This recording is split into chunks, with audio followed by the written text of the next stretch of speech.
Mia, a gatinha sonhadora. Essa é Mia, uma gatinha pobre, mas com um sonho gigante, ficar rica e famosa. Ela disse, um dia eu vou usar uma coleira de diamantes, bem aqui. Até que um dia viu um cartaz, concurso de talentos felinos, prêmio 1 milhão de sardinhas. Gisele disse, ai querida, isso aqui é um palco, não um abrigo. Ha. Gisele entra desfilando, joga o rabo e debocha.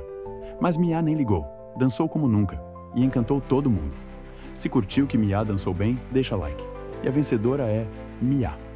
Mia disse, eu não comprei luxo, abrirei uma escola de dança para os gatinhos da rua. Mia ficou rica sim, mas rica de coração. Curtiu a história da Mia?